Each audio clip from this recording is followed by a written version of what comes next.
Well, first of all, it's so good to be back. So it's so good to see so many of you who I have met previously at this event each summer for the past 2 years, and I'm very excited to meet all of the new folks who are here. And also, this is by far the biggest group we have ever had at a retreat, so this is incredible, and I'm so excited. Yeah, round of applause for the staff who put this together. So as Taryn mentioned, my name is Dana Sweeney, and I, with Stephen Grover and Norris Davis, brought Vote Everywhere to the University of Alabama. And we cut our teeth working on eliminating a poll tax that was effectively being placed on students who wanted to access absentee ballots.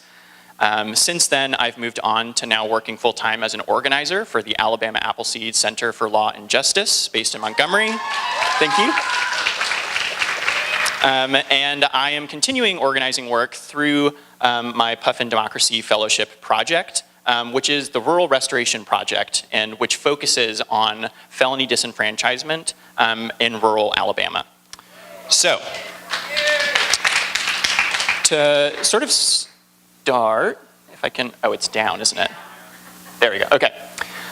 So to start, I just kind of wanted to zoom out so that we all had some common understanding of both the issue and the scope of the issue.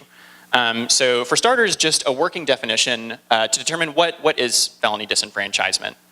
So felony disenfranchisement is when otherwise eligible voters are excluded from voting because of a prior felony conviction. So let's dig into how this actually impacts people around the country, because this is a very large problem. Nationally, we can see that there are 6.1 million voters who have been disenfranchised and who are unable to vote because of felony convictions.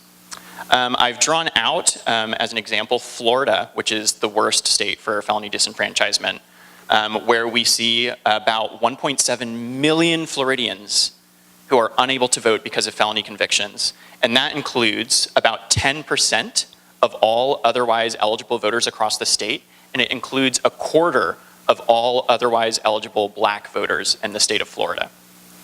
And then I've got Alabama, which is the state where I'm working, where the problem is less numerically intense, but no less harmful. We have about 286,000 otherwise eligible voters who are disenfranchised purely because of a prior felony conviction, and that includes about 8% of the state population, and it includes about 15% of all black voters in Alabama. And so I've got a sort of color-coded map here showing that there are different states that have different intensities of the issue, but this is not limited to just a handful of states. You can see here pretty much anywhere from yellow all the way over to orange are states where there is some level of disenfranchisement taking place because of felony convictions. And I think it's also important to note at this stage, right, that we're seeing extraordinary racist disparities in terms of how felony disenfranchisement is impacting people.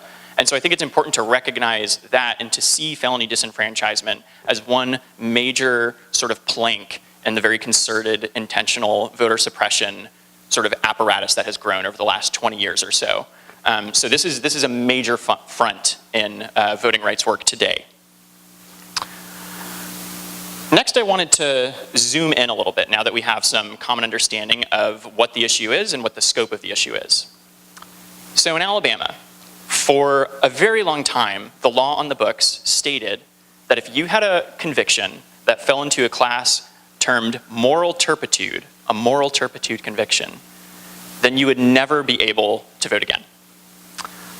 I don't know about y'all, I don't use the word turpitude in my everyday life, so I've included a definition, which you can see here means something that is depraved or wicked, inherent baseness, or evil. Now, one of the major problems with the Alabama law in particular, because it's important to note there are several states that have some sort of moral turpitude law, but Alabama was the only state where when writing the law, legislators forgot to actually define what counts as a crime of moral turpitude. So get this, in the state of Alabama, for a very long time, the situation we had was that there are 67 counties, and each one of those counties has a board of registrars, and those boards of registrars were determining independently, and sometimes on a case-by-case basis, what counts as a moral turpitude conviction. So to make that more concrete, we have 2 counties in Alabama that are right next to each other. And in each of these counties is a prospective voter, and they have the same conviction. and they both go to their boards of registrars to try to get their voting rights back. In one of those counties, the board of registrars might say, sorry, you have a moral turpitude conviction, and you'll never, ever be able to vote again in the state of Alabama.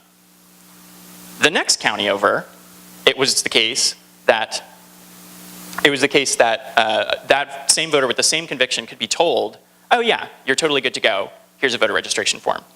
So this was a huge inconsistent problem that we had in Alabama, and it changed recently, last summer, with the passage of the Moral Turpitude Act. This act did a couple things. Most importantly, it basically defined finally what counts as a moral turpitude conviction. So it limits those convictions to about 40, and there are many important things in here, right? So for example, like no drug convictions except for trafficking are disqualifying.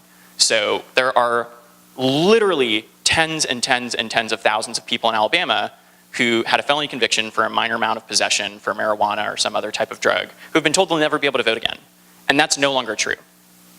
But here's the problem.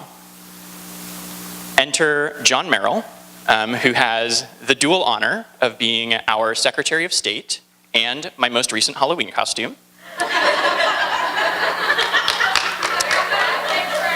John, no picture, sorry. But so the Secretary of State, after this law was passed, has essentially refused to implement the law. So again, there are tens, if not hundreds of thousands of Alabamians who have been told to their face by a state official, or have been told in writing by the state, you will never be able to vote again.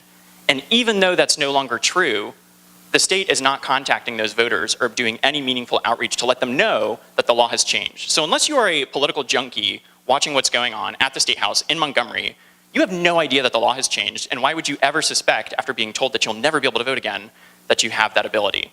And so the Rural Restoration Project is about ensuring that we have the grassroots capacity to do the work ourselves and actually get out there and make sure that people are aware the law has changed, and also to go about the work of actually helping people to get their rights back.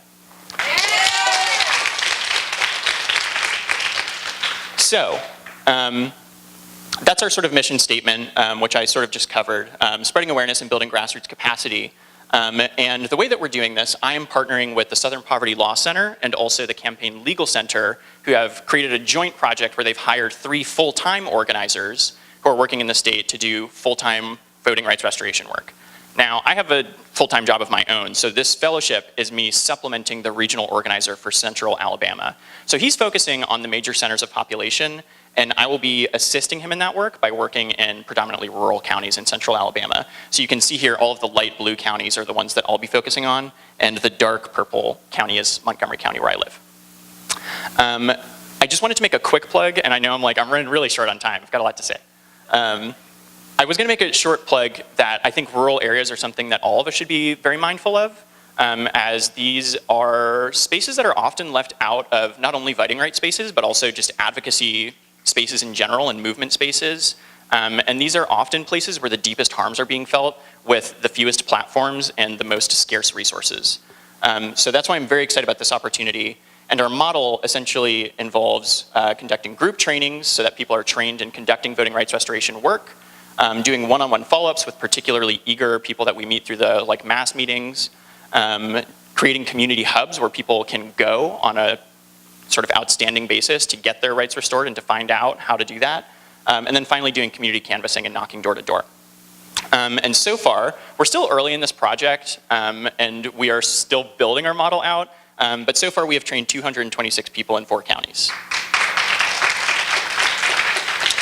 And so I'm gonna hurry up and wrap up. I see Taryn giving me time. This is the last slide, and it's just some things that I have been thinking about and that I'm still processing through that I thought might be worthwhile to share and think out loud about. The first one is that measurement and metrics can be extremely difficult, particularly when you're working in rural areas across a broad geography, and also where a lot of people don't have internet access. So it's difficult to just create a Google Sheet or something. And so we can easily track the number of people we've trained, the number of doors we've knocked. Actually being able to have a solid count of how many people have gotten their rights restored is more difficult as this work is diffuse and regional. So that's something we're still working on building models for. Logistically, working in rural communities in terms of organizing work, the the two most important things, first is just to trust local knowledge. It is amazing how well people in small communities know their communities and can direct you and plug you in and get you to the right people. And I'll also make the plug that you, like, if you're working in rural spaces, and maybe this is particular to the South, but like really get in with the churches. Like, the churches have the keys to the kingdom and also the keys to the community. Like, they've got the networks, they know the answers, get in touch with them. In terms of technical processes for voting rights restoration work, I would encourage you all to, if this is something you're interested in, make sure your coalition includes lawyers and people who have access to court records, which in some states can be very expensive, because I am not a lawyer. So when it comes to some of the more technical restoration cases, it's important to be able to refer people to the proper legal resources. And then finally, also, I continue to think through my role in this, right? I think there's something very sort of strange and I think sensitive for me as a salaried, college-educated white man doing voting rights work in Alabama of all places, and I was someone who does not have felony convictions. And so I think keeping those things in mind is very important to make sure that I'm doing the work responsibly and respectfully, and I think that in general it's good practice to think on like how we fit into this puzzle. And for me, so far, that looks like making sure that I'm not trying to lead people, I'm trying to organize people and trying to empower people and support them as they do the work in their own communities. It means redirecting my resources, whether that's like immaterial or financial, to make sure that people have the support that they need to do the work locally in their own communities. And also for me understanding that, you know, even though there are some spaces that are not for me and there are some roles that are not for me, I think I also have a responsibility because as we approach how felony disenfranchisement is part of this broader sort of system of voter suppression that has very racist disparities, there are a lot of white men at the peak of that and that are directing that. And so that I think I would invite other white people in the program to really like think on that and think about the responsibilities we have to disrupt those systems through the work that we do. And that's all I have here. I will just make the quick plug that for those of you who are from our Alabama campuses, I would love to connect with you to expand this project. And if you're not in Alabama, but you're still interested in this work, the laws vary wildly by state, so I won't have specific knowledge for you, but I'm always happy to brainstorm and be a resource. So, okay.